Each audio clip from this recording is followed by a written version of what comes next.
Madame la famille, amis internautes, fidèles téléspectateurs de Rétro Sport TV, bienvenue dans votre chaîne qui traite toutes les actualités sportives. Rétro Sport TV, la chaîne qui vous ressemble et qui vous rassemble, guys. C'est le rétroviseur des disciplines sportives. Et comme vous le savez, nous sommes au cœur de la 34e édition CAN Total Énergie 2023 Côte d'Ivoire.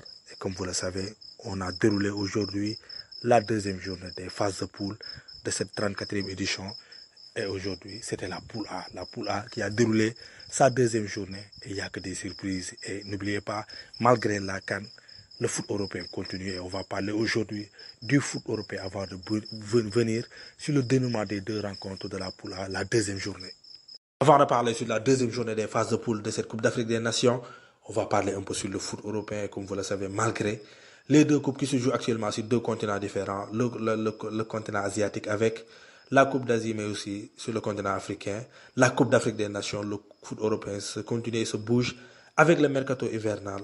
L'ancien capitaine des Reds de Liverpool, signé il y a à peine 6 mois en Arabie Saoudite, est retourné en Europe. Il s'agit bel et bien de Jordan Henderson, l'actuel capitaine de l'équipe d'Angleterre, se file à Amsterdam et a signé un nouveau contrat aujourd'hui avec l'Ajax. C'est pour préparer peut-être l'Euro qui se passera en été cette année, en 2024. L'Euro qui doit se passer en fin de saison, mais aussi le Real Madrid faisait face aujourd'hui à l'Atlético Madrid, quart de finale, Copa del Rey. Et l'Atlético Madrid a pris sa revanche malgré cette lourde défaite qu'ils avaient pris en semaine dernière face au Real Madrid. Et aujourd'hui, Atlético a battu le Real 4-2. Il reste encore 2 rencontres, voire même une rencontre. Au fil de la saison, les deux équipes se continuent comment dirais-je, à se rencontrer et ça sera toujours des matchs âprement disputés entre, parce que c'est un derby entre les deux Madrilènes. Et actuellement, le mercato hivernal se continue avec Jadon Sancho qui retourne à Dortmund. Jadon Sancho, après 2 ans passés à Manchester United, 2 ans qui n'étaient pas à son niveau, il retourne avec les Befambe pour, comment dirais-je, retrouver sa forme avant aussi l'Euro en fin de saison, cette saison peut-être 2023-2024. L'information est tombée au cours de la semaine. Il s'agit bel et bien de ce prix qui a été rebaptisé en 2016, le prix FIFA The Best, qui a été décerné à Lionel Messi, l'Argentin, le champion du monde, qui gagne ce trophée pour la 3e fois après 2019, 2022, 2023. Lionel Messi gagne encore ce titre, mais la question qu'on se pose est sur quoi se base pour gagner les trophées individuels, parce qu'après cette saison stratosphérique, cette immense saison que l'attaquant norvégien de Manchester City, Erling Haaland, a fait, n'a pas eu de distinction individuelle sur le plan européen, à part le meilleur joueur de son pays. À part ce trophée, Erling Haaland n'a gagné aucun des trophées individuels qui a été décerné, non seulement par la FIFA, mais aussi par l'UEFA.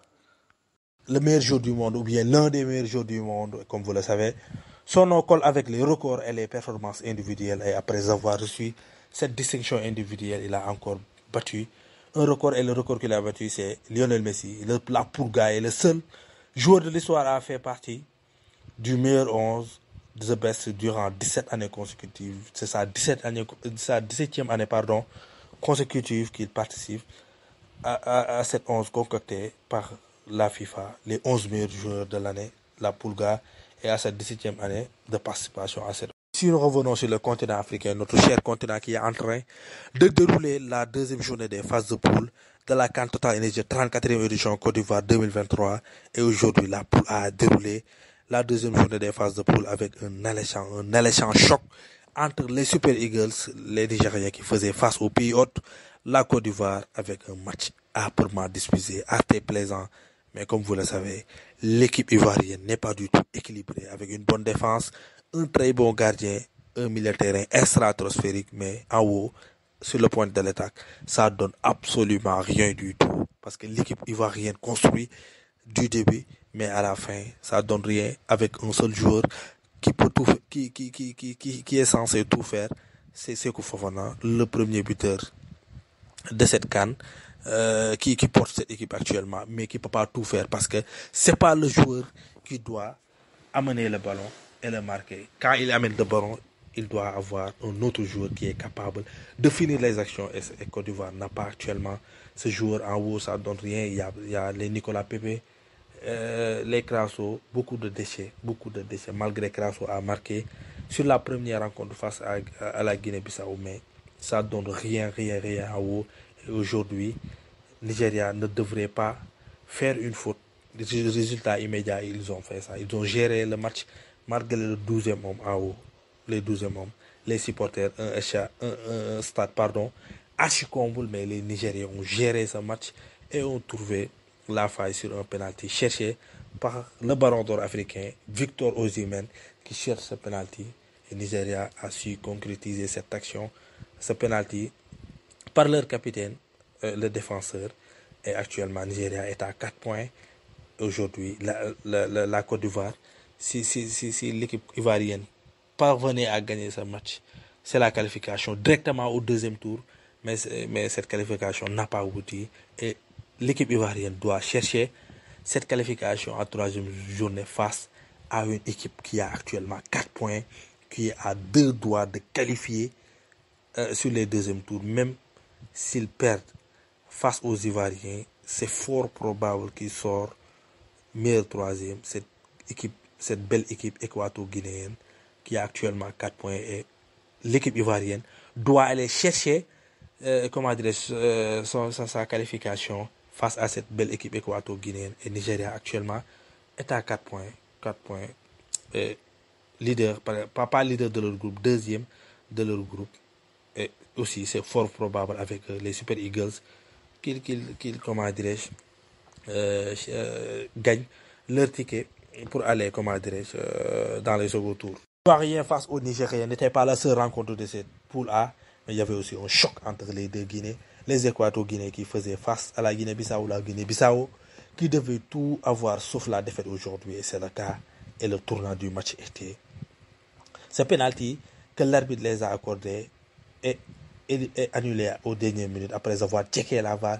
S'il parvenait à marquer ce penalty, le match aurait dû prendre un nouveau tournant, mais ce n'était pas le cas parce que le penalty a été annulé par l'arbitre et il y avait bel et bien ce penalty. Parce que le joueur bissau-guinéen a été fauché dans la surface adverse, et l'arbitre, peut-être après avoir revu la VAR, ne voyait pas un penalty, mais il y avait bel et bien un penalty, et la Guinée-Bissau devait avoir aujourd'hui au moins le point du nul parce qu'ils ont été gagnés en première journée face aux Ivoiriens, et les Équato-Guinéens qui avaient un point parce que la première journée ils se sont neutralisés avec les Nigériens. Aujourd'hui gagne et prend actuellement la deuxième place après derrière le Nigeria. Les Équato-Guinéens qui doivent faire face dans la troisième journée face aux Ivoiriens. Les Ivoiriens doivent aller prendre ou bien chercher leur ticket dans les seconds tours face aux Équato-Guinéens qui sont presque à 2 doigts d'aller dans les seconds tours, parce qu'avec 4 points, c'est fort probable, même si tu ne sors pas deuxième de ton groupe, c'est fort probable que tu sois parmi les 4 meilleurs troisièmes qui doivent aller en second tour. Et actuellement, on peut dire que les Bissau-Guinéens sont éliminés parce que le goal-average va faire devoir, parce qu'ils ont encaissé actuellement 6 buts, et 6 buts avec 2 défaites. Même si tu gagnes en troisième match, et le troisième match sera un match difficile parce qu'ils vont faire face aux Super Eagles, les Nigériens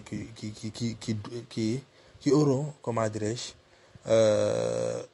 la rage de gagner, parce que c'est fort probable, s'ils gagnent, ils vont prendre, la première place. Et cette première place, c'est important à chercher parce que en second tour, c'est pour avoir en huitième de finale un match pas facile, parce qu'il n'y a pas un match facile dans cette CAN, mais au moins tu auras un adversaire moins capé si tu te places en deuxième. Et c'est toujours un réel plaisir de vous servir.